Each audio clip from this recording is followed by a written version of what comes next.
Nós vamos ler, queridos, versos 1 a 11. Nos diz assim, queridos, a palavra de Deus. Em meu livro anterior, Teófilo, escrevi a respeito de tudo o que Jesus começou a fazer e a ensinar, até o dia em que foi elevado aos céus, depois de ter dado instruções por meio do Espírito Santo aos apóstolos que havia escolhido. Depois do seu sofrimento, Jesus apresentou-se a eles e deu-lhes muitas provas indiscutíveis de que estava vivo. Apareceu-lhes por um período de 40 dias, falando-lhes acerca do reino de Deus. Certa ocasião, enquanto comia com eles, deu-lhes essa ordem: não saiam de Jerusalém, mas esperem pela promessa de meu Pai, da qual falei a vocês. Pois João batizou com água, mas dentro de poucos dias vocês serão batizados com o Espírito Santo. Então os que estavam reunidos lhe perguntaram: Senhor, é nesse tempo que vais restaurar o reino a Israel? Ele lhe respondeu: não compete a vocês saber os tempos ou as datas que o Pai estabeleceu pela sua própria autoridade, mas receberão poder quando o Espírito Santo descer sobre vocês, e serão minhas testemunhas em Jerusalém, em toda a Judéia e Samaria e até os confins da terra. Tendo dito isso, foi elevado às alturas, enquanto eles olhavam em uma nuvem, e uma nuvem o encobriu da vista deles. E eles ficaram com os olhos fixos no céu, enquanto ele subia. De repente, surgiram diante deles 2 homens vestidos de branco, que lhes disseram: Galileus, por que vocês estão olhando para o céu? Este mesmo Jesus, que dentre vocês foi elevado aos céus, voltará da mesma forma como o viram subir. Vamos orar. Pai, pedimos por graça e misericórdia, que o Senhor, ó Deus, venha falar conosco. O Senhor venha nos dar entendimento dessa palavra, para que ela seja aplicada à nossa vida, e para que nossa vida seja moldada por essa palavra. Fortaleça-nos na fé nessa noite, Pai. Edifica a tua igreja, por amor do teu nome, Pai. Nós pedimos ao Senhor. Amém. Bendito seja Deus. Queridos irmãos, o livro que ainda não teve fim. Esse é o livro de Atos. Esse livro, escrito por Lucas, o médico amado, assim ele foi chamado por Paulo, em Colossenses 4,14. Esse livro foi escrito entre os anos 62 e 64 depois de Cristo. Observe bem que ele começa dizendo: em meu livro anterior. Ele está se referindo aqui exatamente ao evangelho que ele escreveu, o evangelho de Lucas. Então, em meu livro anterior, é o evangelho de Lucas. Então, queridos, veja, Lucas, ele fez parte da igreja primitiva, da, digamos assim, segunda geração de cristãos, né? E ele não esteve com Jesus, ele não andou com Jesus. Ele, podemos entender, e aí eu queria convidar você para ir rapidamente lá em Lucas, no capítulo 1, que a gente vai entender aqui uma comunicação importante entre esses dois escritos. Vamos ler aqui o capítulo 1, apenas versos 1 a 4. Olha o que diz a palavra de Deus. Muitos já se dedicaram a elaborar um relato dos fatos que se cumpriram entre nós, conforme nos foram transmitidos por aqueles que desde o início foram testemunhas oculares e servos da palavra. Ou seja, ele está dizendo aqui que ele fez uma pesquisa entre os que foram testemunhas oculares, e ele não foi uma testemunha ocular do ministério de Jesus. Então ele diz: olha, eu mesmo investiguei tudo cuidadosamente desde o começo e decidi escrever-te um relato ordenado, ó excelentíssimo Teófilo, para que tenhas certeza das coisas que te foram ensinadas. Você deve ter observado que tanto o Evangelho de Lucas como o livro de Atos foram endereçados a esse homem chamado Teófilo. Pois bem, prosseguindo aqui, então, veja, nessa introdução aqui do Evangelho de Lucas, a gente percebe a constatação de que ele não foi uma testemunha ocular do que aconteceu no ministério de Jesus. Agora tem um detalhe importante. Agora no livro de Atos já tem uma diferença, porque dentre muitos relatos aqui do livro de Atos, ele é uma testemunha ocular, ele está participando, porque Lucas, ele foi um colaborador fiel do ministério de Paulo. Lucas caminhou com Paulo, Lucas serviu junto de Paulo. Então ele escreve aqui em Atos registros de coisas que ele ouviu, mas também de coisas que ele presenciou e participou. Agora vejamos, o livro foi escrito para Teófilo. Vocês observem que lá em Lucas, ele se refere a esse Teófilo, ele se dirige a ele como excelentíssimo Teófilo. E agora aqui, em Atos, ele já diz, você Teófilo. Alguns dizem aqui que isso é por causa da caminhada que provavelmente foram adquirindo aqui uma certa afinidade e intimidade. Teófilo significa aquele que ama a Deus. Teófilo provavelmente, possivelmente, era um homem rico, membro da nobreza romana, ou alguém que ocupava um alto posto no governo. Alguns acreditam até que ele tivesse sido um mantenedor de Lucas, enquanto Lucas fazia essas pesquisas. Agora veja, Lucas escreveu para Teófilo, e aí nós temos o motivo lá no Evangelho de Lucas, no capítulo 1, verso 4. Ele escreveu para que Teófilo tivesse plena certeza das verdades em que fora instruído. Tinha o objetivo de esclarecer. E aqui a gente pode pensar, será que seria somente um discipulado desse homem que tinha uma posição de destaque? Afinal, não seria comum se dirigir a alguém como excelentíssimo se essa pessoa realmente não fosse alguém de grande importância no meio romano, né? Mas veja, será que seria somente um discipulado? Ou era também aqui já, através da obra de Deus, da direção de Deus, que este homem tivesse sendo preparado para difundir, né, a palavra de Deus entre os seus? Ou ainda, né, que esse Teófilo precisava entender e ter convicção de que a igreja cristã era uma religião lícita, legítima e que tinha fundamentação histórica para existir. Então, é isso que nós podemos entender do motivo pelo qual Teófilo foi o receptor, né, desses escritos. Agora, sobre a importância desse livro, irmão, é muito importante notar uma coisa. Olha só, queria que você pensasse uma coisa. Imagina se terminasse os evangelhos e entrasse na carta aos Romanos. Faça uma gentileza, abra aí em Romanos, no capítulo 1, e leia, por favor, o versículo 1.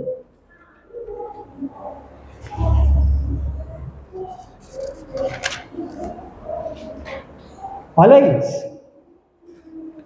Paulo, servo de Cristo Jesus, chamado para ser apóstolo, separado para o Evangelho de Deus, o qual foi prometido por ele de antemão, por meio dos seus profetas nas Escrituras Sagradas, acerca de seu filho, que como homem era descendente de Davi, e que mediante o Espírito de santidade foi declarado Filho de Deus com poder, pela sua ressurreição dentre os mortos, Jesus Cristo, nosso Senhor.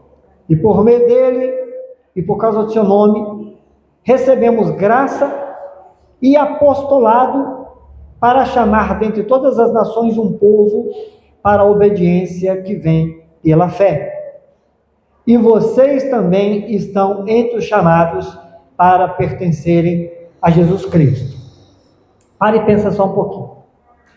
Termina os evangelhos e surge, por exemplo, a carta aos Romanos. Poderia surgir carta aos Efésios, aos Colossenses, qualquer uma delas. Porque a pergunta que se faria, no mínimo, seriam duas. Quem é Paulo, apóstolo de Jesus Cristo? Quem é esse cidadão? E outra, desde quando tem cristão em Roma? Você percebe? Seria um vácuo. Porque Paulo só vai ser conhecido no livro de Atos. E é o livro de Atos que vai narrar a trajetória da igreja até que o evangelho fosse expandido e chegasse, inclusive, a Roma. Então, se não fosse o livro de Atos, a gente teria uma lacuna entre os evangelhos e as cartas. Então, assim, o que aconteceu nesse meio aqui? Então, observe a importância dessa carta. Muitos gostam de se referir a esse escrito, que é um documento histórico do Novo Testamento. Muitos gostam de referir a ele como a dobradiça do Novo Testamento, né? Pois ela fecha o ciclo dos evangelhos e abre o ciclo das cartas. Então, veja aí a importância do livro de Atos. Aliás, também é muito interessante, quando vamos estudar qualquer carta do Novo Testamento, é muito interessante a gente recorrer ao livro de Atos para entender quando foi o surgimento daquela igreja que recebeu a carta. Só o livro de Atos traz essas informações. Pois bem, irmãos, então vamos. Nós temos aqui que, como já foi observado, Lucas começa falando do seu primeiro livro, que é o Evangelho escrito por ele. E o que ele diz aqui é exatamente que este primeiro livro, que é o Evangelho, ele tinha um propósito. O Evangelho tinha o propósito de mostrar o que Jesus começou a fazer e ensinar. Então o Evangelho ele tinha esse propósito. E agora Atos, que é o segundo livro, que é uma continuação do Evangelho de Lucas, ele vem mostrar outra coisa muito importante, irmãos. É que o ministério de Jesus não foi encerrado naquela cruz e na sua ressurreição. A obra de Jesus não foi encerrada ali. O trabalho de Jesus não foi encerrado ali, mas entrou numa nova fase. Então Atos mostra que Jesus continua a fazer e a ensinar por meio da igreja e pelo poder do seu Espírito. Veja, Jesus não saiu de cena. Jesus não fez assim, olha, fiz a minha parte, fui embora, acabou agora com vocês, se vira. Não é isso. Jesus ele continua a agir por meio da igreja. Jesus, veja, ele está conosco. Porque algumas pessoas entendem mais ou menos assim, olha, Jesus veio, fez a parte dele, foi embora e agora a igreja está aí. Não, não é isso. Não pode ser. Sabe por quê, irmão? Porque ele é o cabeça da igreja. A obra de Jesus continua. A sua obra, o seu ministério terreno encerrou. Mas ele continua presente e ele é o cabeça da igreja. Ele é o centro. Porque dele, por ele, para ele são todas as coisas, inclusive o tempo que nós vivemos como igreja, tá? Então veja, se nos evangelhos nós temos Jesus com o corpo e ele está fisicamente entre nós, em Atos, a igreja é o corpo de Cristo, que reflete a sua glória e a sua graça nesse mundo. A igreja é o corpo de Cristo e ele, cabeça da igreja. Então note uma coisa, nos evangelhos, Jesus ele era a mensagem viva e a sua voz se podia ouvir entre nós. Agora, a partir de Atos, a sua voz se ouve através de outras vozes. A voz de Jesus, meu irmão, ela passou a ser ouvida através de outras bocas, através de outras vidas. E isso se estende a nós. A voz de Jesus ainda pode ser ouvida nesse mundo, através da sua voz. A presença de Jesus ainda pode ser percebida nesse mundo, através da sua vida, da nossa vida. E é por isso que ele fala que nós somos luz, que nós somos sal. É porque, por sermos seu corpo, a presença dele, nós fazemos essa diferença nesse mundo. As pessoas precisam ver Cristo em nós. Pois bem, queridos irmãos, nós vemos aqui que os apóstolos, eles receberam instruções de Jesus por meio do Espírito Santo. Eles precisavam saber do propósito de suas vidas até o retorno de Jesus. Ok, Jesus veio, os chamou, os ensinou, morreu, ressuscitou, se manifestou a eles e agora voltaria para a glória.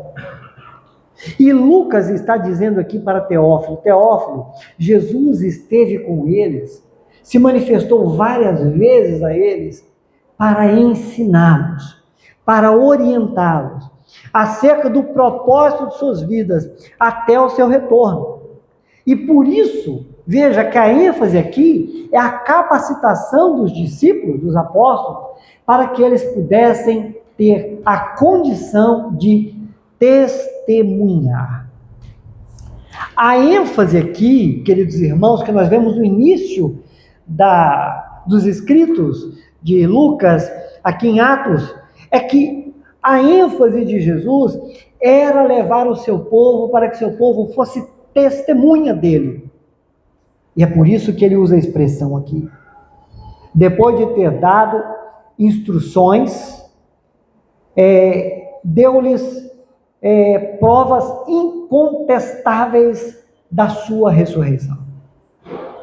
A preocupação de Jesus aqui era fazer com que eles tivessem certeza de que ele havia ressuscitado. Uma pergunta para você: você acha que Jesus precisava ter comido com eles? Tipo assim, Jesus precisava ter comido com eles? Necessariamente, não. Ele poderia ter surgido entre eles sem que precisasse comer com eles. Mas comer com eles, irmãos, era uma das provas da sua ressurreição. Era uma das evidências da sua ressurreição. Fazer coisas que ele fazia antes da sua morte e ressurreição era importante para que eles pudessem ter a certeza, olha, realmente, ele não só apareceu aquela vez, mandou Tomé tocar nele, mas ele continuou aparecendo, para que não ficassem dúvidas, para que ninguém pudesse dizer por ele, não, aquilo foi uma coisa no momento emocional de vocês estavam muito ainda abalados com a história, e vocês tiveram um tipo de miragem, uma alucinação, vocês sonharam com isso é coisa da cabeça de vocês. Não, Jesus ficou durante 40 dias e apareceu para ele várias vezes, inclusive comendo com eles, inclusive lembrando a eles de coisas que havia conversado com eles antes. É por isso que tem expressão, por exemplo aqui, deixa eu localizar. aí Lucas conta, né? Certa ocasião, enquanto comia com eles, deu-lhes essa ordem: não sai de Jerusalém, mas esperem pela promessa do Pai, do qual falei a vocês. Então, tudo isso era para poder deixar claro para os seus discípulos: ele verdadeiramente ressuscitou. Porque para testemunhar, você tem que ter certeza. Não podia ter dúvida.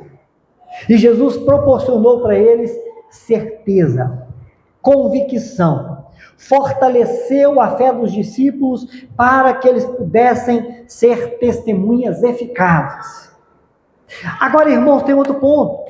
Qual era o foco?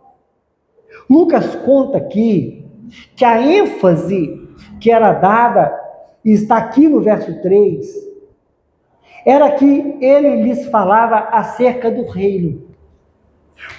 Qual era o assunto de Jesus durante o tempo que Jesus apareceu para os discípulos depois de sua ressurreição? Falar do reino de Deus. Falar das coisas celestiais. E aqui nós temos uma aplicação muito importante para o nosso tempo, para a nossa maturidade cristã. Veja, você não encontra, por exemplo, aqui, nenhuma situação semelhante ao que nós vemos hoje. Olha, Jesus está vivo, ressuscitou, e Ele vai realizar todos os seus sonhos e propósitos. Você percebe que não existe na Bíblia. Todas as manifestações de palavra de orientação são para lembrar o povo do reino de Deus, da supremacia de Cristo, da glória de Deus, da falência do homem, da finitude do homem, mas da esperança eterna. A ênfase é sempre essa, e Jesus ficou aqui, mais uma vez, falando com eles sobre o reino, em coerência com o que ele já orientava. Por exemplo, em Mateus 6,33, o famoso versículo: busca em primeiro lugar o reino de Deus e a sua justiça, e as demais coisas, as coisas dessa vida, vos serão acrescentadas. Queridos irmãos, mas veja que a partir do verso 4, ele vai falar sobre a promessa do Pai e a capacitação do Espírito Santo. Então, depois de explicar como que Jesus se manifestou ali, e o propósito dessa manifestação de Jesus, ele vai falar o que eu li agora há pouco tempo, sobre a promessa de enviar sobre eles o Espírito Santo, de batizá-los com o Espírito Santo. Veja, os apóstolos, irmãos, eles estavam há 40 dias recebendo visitas de Jesus. Em certo momento, numa dessas visitas, Jesus diz para eles que não saíssem de Jerusalém até que do alto fossem revestidos de poder. Uma coisa curiosa é que, se vocês notarem bem, poucos dias atrás, os discípulos estavam dispersos, com medo, inseguros. E agora Jesus está reunindo os discípulos novamente, fortalecendo novamente, trazendo a eles uma convicção que os mantivesse unidos. E agora Jesus diz: olha, vocês não vão para lugar nenhum, vocês vão permanecer em Jerusalém, até que do alto vocês sejam revestidos de poder. Queridos irmãos, Jerusalém era um lugar do aparente fracasso. Era um lugar onde parecia que tudo tinha dado errado. Lembra dos discípulos no caminho de Emaús? Indo embora porque tinha dado tudo errado. Jerusalém era um lugar do aparente fracasso, mas também era um lugar do real sofrimento. Foi ali que aconteceu muita dor, muita angústia. Foi ali que aconteceu muita coisa que foi, então, culminado ali na cruz, a morte vicária de Cristo, humilhante, foi em Jerusalém. Mas agora Jesus fala, fica lá em Jerusalém, porque é lá em Jerusalém, naquele lugar onde tudo aconteceu, que vocês vão ser revestidos do poder. Porque agora, em Jerusalém, vai se cumprir, primeiramente, em vocês, a promessa de que Deus habitará em vós. Vai ser lá que isso vai acontecer.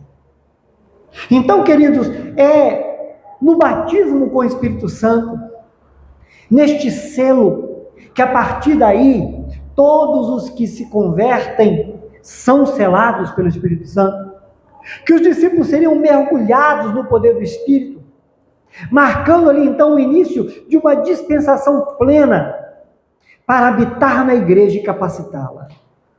Agora Deus habita na igreja. Agora o povo é templo de Deus. Agora o povo é a habitação do Espírito. Agora é um cenário totalmente outro. Porque se no Antigo Testamento Deus se manifestava no templo e o povo adorava e cultuava aquela manifestação de Deus no templo, agora, com o derramamento do Espírito Santo, o Consolador prometido que chega, o povo de Deus é o templo, é onde Deus habita, é onde a glória de Deus se manifesta. Então, amados irmãos, observe uma coisa: depois de 400 anos de silêncio, que foi desde o tempo de Malaquias até a chegada de João Batista, o último profeta na linha do Antigo Testamento, João Batista surge no deserto dizendo: eu vos batizo com água, mas virá aquele que vos batizará com o Espírito Santo com fogo. Nós vemos aqui em Atos, depois da ressurreição, Jesus cumprindo a palavra, Jesus dizendo: aquilo que foi dito lá atrás vai se cumprir, fica em Jerusalém, porque aquilo que João Batista falou, que é uma promessa do Pai, vai se cumprir na vida de vocês. Jesus anunciando o cumprimento dessa palavra. Mas aí veja, depois dessa orientação, nós percebemos no versos 6 e 7, que entendendo a respeito desse derramamento do Espírito, os discípulos fazem uma pergunta: Senhor, é nesse tempo que vais restaurar o reino a Israel? Nós vemos aqui, irmãos, um equívoco no entendimento dos discípulos, que ainda nutriam uma visão política e nacionalista, esperando a restauração do reino terrestre a Israel, esperando que fosse acontecer ali, sabe, aquilo que era a expectativa do Antigo Testamento, daquele povo que, como por exemplo no tempo de Davi, fazia todos os povos tremerem. A visão ainda era míope, mas Jesus corrige essa noção deles, mostrando que o reino de Deus não seria local, geográfico, político, mas seria um reino que se veria no coração do homem. Seria um reino no interior das pessoas. Não seria nas embaixadas e nos palácios, mas seria no coração do homem. Porque o reino de Deus, irmão, se manifesta pela libertação, não pela libertação política, mas pela libertação da condenação da morte. O reino de Deus é um reino que se estabelece no coração. Ocorre quando o escravo é libertado do pecado e é transportado do reino das trevas para o reino da luz. Não é um reino nacionalista regional, como seria na ideia do judaísmo, mas se estende até os confins da terra. Não seria um reino naquele tempo, naquele período. onde impérios eram erguidos e impérios ruíam, mas era um reino que cresceria, cresceria e cresceria e continuaria crescendo, até que um dia veremos cumprir, como João escreve no Apocalipse, milhares e milhares e milhares de salvos de todos os tempos e épocas, porque o reino de Cristo, o reino iniciado ali, é um reino eterno e crescente, é um reino de uma igreja que é triunfante, que é vencedora, que é indestrutível, porque é o corpo de Cristo, é o povo de Deus. Então Jesus respondeu: olha, não compete ao homem saber das épocas, não compete ao homem saber daquilo que é exclusivo da autoridade do Pai. Em outras palavras, Jesus está dizendo: não se preocupem com isso. Por que vocês estão pensando nisso? Eu estou mostrando para vocês uma coisa muito maior. Eu estou mostrando para vocês uma coisa muito superior. Não compete a vocês saber os tempos ou as datas que o Pai estabeleceu pela sua própria autoridade. Não compete vocês saberem disso. Não se preocupem com isso. Irmãos, tem uma coisa muito interessante para pensar aqui. Uma coisa muito interessante para pensar.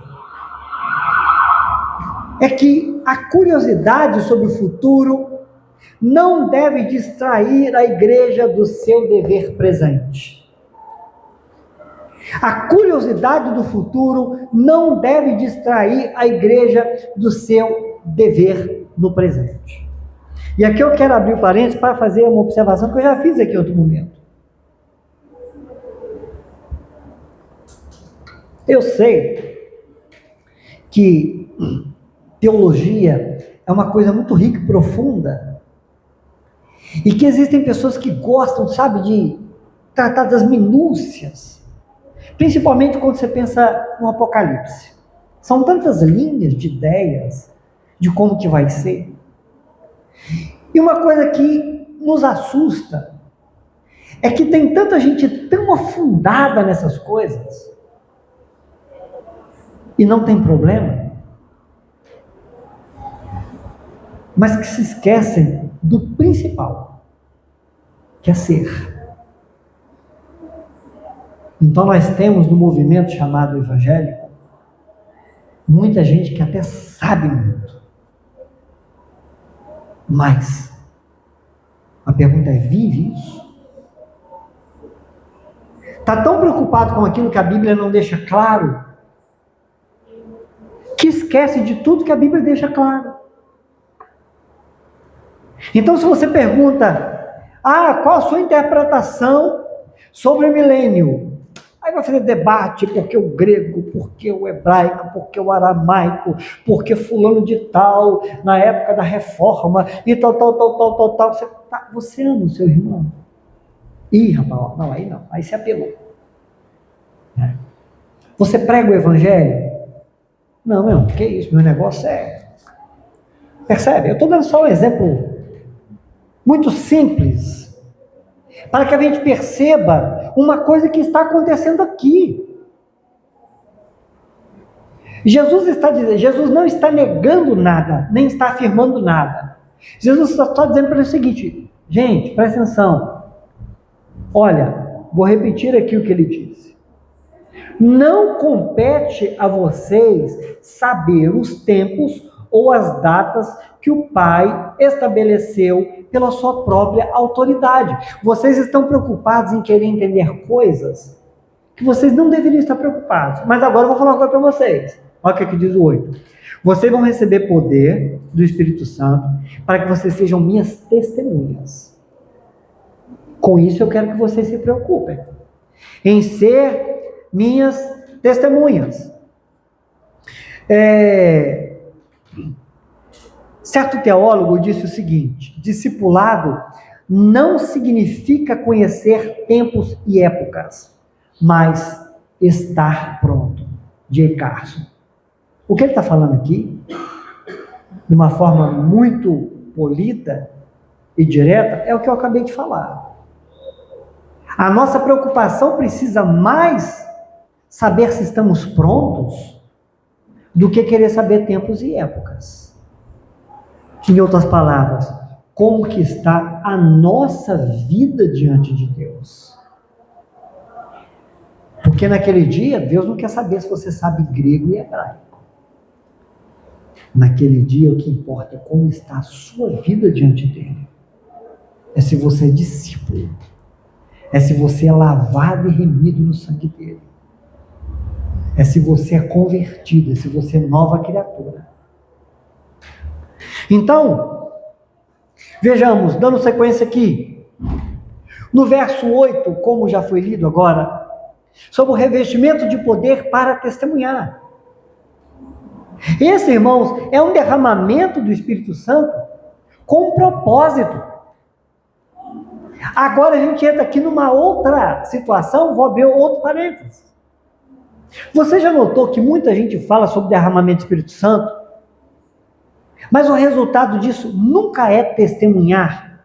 Às vezes é até testemunhar mal. Às vezes é até trazer confusão, embaraço.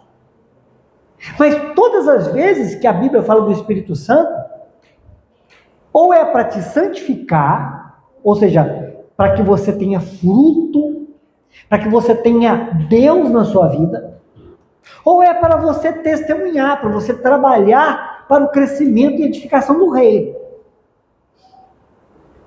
Mas, estranhamente, em muitos lugares onde o assunto é o Espírito Santo, você vê uma busca pela exaltação pessoal, pela promoção pessoal, uma soberba espiritual.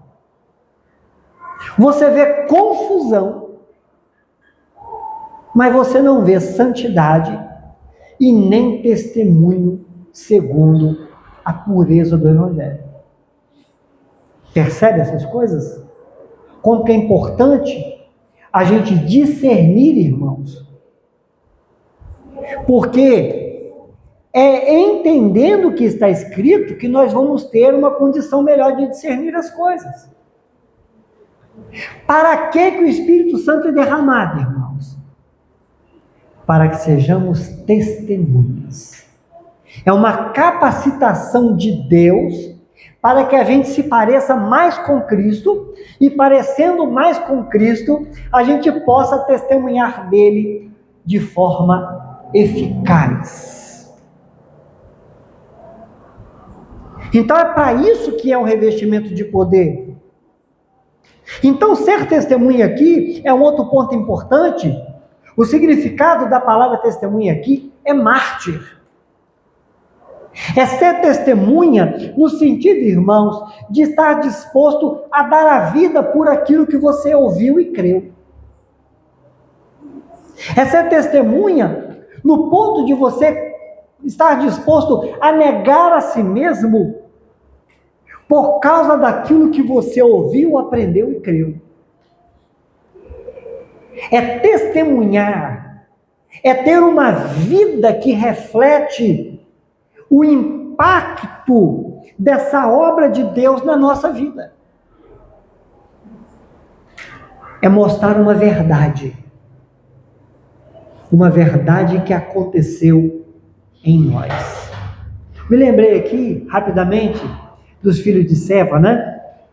Que é um dos relatos aqui também de Atos, que vamos chegar lá. Que eles vão expulsar o demônio. E o demônio diz... Aliás, ele vai dizer para o demônio o seguinte: eu vos expulso pelo Cristo a quem Paulo prega. Então o demônio diz: olha, eu sei quem é Jesus, eu sei quem é Paulo, mas quem é você? Percebe? A questão é essa: quem é você? Então, ser testemunha implica em falar do que você viu e ouviu, estando disposto para dar a vida por essa causa. Nós testemunhamos, irmãos, de uma obra que aconteceu em nós. Porque um dia você ouviu uma palavra de Deus, e o Espírito Santo tocou no seu coração, e o Espírito Santo inverteu a polaridade do seu coração, e o Espírito Santo convenceu você do pecado, da justiça e juízo, e o Espírito Santo fez seu coração se prostrar diante de Deus, e fez de você uma nova criatura. Então você testemunha disso, porque é uma verdade de algo que aconteceu na sua vida. Pois bem, e esse verso é interessante, porque quando Jesus falou para eles, né?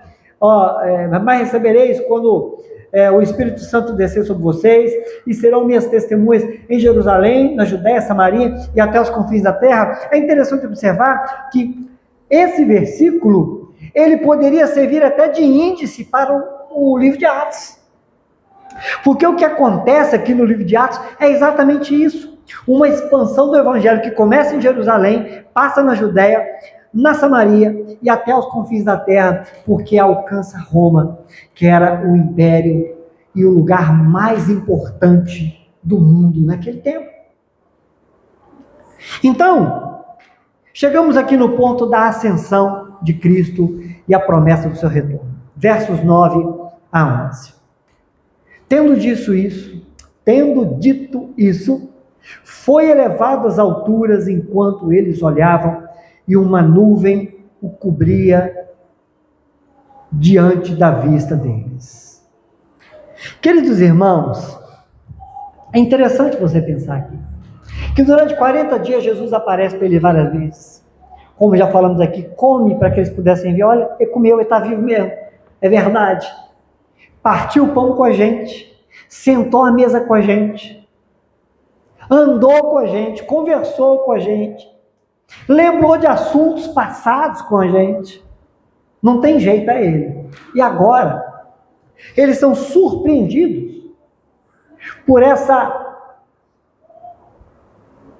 esse momento aqui, onde depois de ter dito isso, ele foi elevado às alturas diante dos olhos deles. Jesus estava mostrando mais uma vez para eles ali que ele era Deus. Estava ficando mais uma vez claro para os discípulos que ele era Deus. Queridos irmãos, observe uma coisa. O pão que desceu do céu alimentou o seu povo, e agora ele retorna para a sua glória, mas não nos deixa sozinhos, porque envia o Espírito Santo. E um ponto aqui muito interessante também de ver, é que enquanto eles estão olhando fixos no céu, enquanto Jesus subia, surgem os anjos, e olha para ele e diz: Galileus, por que vocês estão olhando para o céu? Bom, uma pergunta que eu acho que eu faria para o anjo é o seguinte: é como não olhar para o céu numa hora dessa? Jesus estava aqui, está indo, né? Seria impossível, irmão, não acompanhar aquela cena. Mas acontece uma coisa, pare e pense. O que Jesus falou antes de ser elevado ao céu? Vocês vão receber poder e vocês vão ser minhas testemunhas aqui.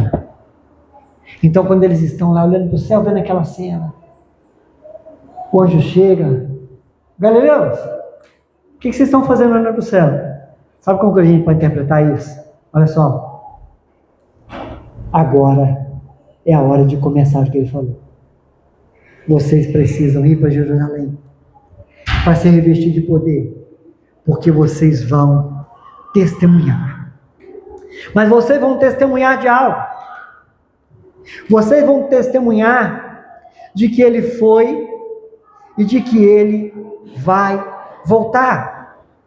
Essa repreensão dos anjos, irmão, faz a gente pensar no seguinte: a igreja não deve viver em especulações ou curiosidade, mas numa missão ativa aqui na Terra. O conhecimento acerca de Deus não pode fazer a gente ficar somente pensando aqui numas coisas espirituais, enquanto a nossa vida aqui é uma vida de quem só está olhando para cima. Veja, a nossa vida precisa ser ativa na Terra, em missão. Um outro teólogo chamado John Stott, ele falou uma coisa aqui muito interessante. Eu vou ler para vocês. Ele disse, olha, havia algo de fundamentalmente estranho na maneira como olhavam para o céu. Quando eles tinham comissionado a ir até os confins da terra. Seu chamado é para que eles fossem testemunhas e não para que ficassem olhando para as estrelas. Igreja, nós temos uma missão. E essa missão, ela é nossa, ela é sua. E é de todo aquele que professa o nome de Jesus Cristo. Veja, a promessa era clara. Esse mesmo Jesus que vocês estão vendo indo, ele voltará de forma visível, de forma gloriosa, do jeito que vocês estão vendo ele subir. A certeza da volta de Jesus. Eles não esperavam esse acontecimento, mas eles tinham uma certeza que é para todos nós. Jesus vai voltar. A conclusão, amados irmãos, é que Atos nos mostra pessoas comuns, como você e eu. Pessoas que foram alcançadas pela graça de Deus e suas vidas impactaram o mundo até hoje. Talvez a gente deixe de fazer certas conexões que são importantes. Quando Jesus falou para eles, olha, vocês vão ser minha testemunha. Querido, a nossa conversão é resultado do trabalho que começou aqui. Você percebe isso? A nossa conversão é resultado desse trabalho que começou aqui. Porque eles começaram a testemunhar. E de lá para cá, muitos foram testemunhando. De modo que hoje, eu e você também devemos testemunhar. O nome do livro é interessante porque fala Atos dos Apóstolos, mas tem uma curiosidade aqui. Você vai notar que ele não fala de todos os apóstolos. Alguns são apenas mencionados. Você vai ver aqui uma ênfase no primeiro momento sobre Pedro e depois a outra parte é sobre Paulo. É porque, na verdade, como alguém já observou, talvez o nome desse livro ideal não seria Atos dos Apóstolos, mas seria Atos do Espírito Santo e de Jesus através da igreja. Porque o que Atos mostra é como que Deus continuou a agir na igreja e através da igreja. Então, vemos aqui uma continuidade da obra de Deus no meio do seu povo. E nós, irmãos, somos a continuidade. Deus continua realizando a sua obra através de nós. De nós. Então, por meio de pessoas comuns, o Evangelho chegou ao império mais poderoso do mundo da época, que é o romano. E isso aconteceu, irmãos, em meio a lutas, a limitações, a dificuldades, a perseguições. E agora? Chegou a nós a pergunta que devemos nos fazer. Já que o Evangelho chegou a nós, algo vai acontecer ou a missão de Deus vai ficar limitada na nossa vida? Você tem o Espírito Santo e tem uma missão. E você tem uma promessa da volta de Jesus e da vida eterna. Acho legal que algumas instituições de missão utilizam o nome Atos 29. Isso é muito legal, porque Atos vai até o 28, mas a igreja, no tempo presente, é o Atos na sequência dele. Então, meus irmãos, essa obra continua através de nós. Que sejamos encorajados por essa palavra, em nome de Jesus. Vamos orar? Pai, obrigado, porque o Senhor teve misericórdia de nós e permitiu que sejamos parte dessa obra, que sejamos membros do seu corpo e membros uns dos outros.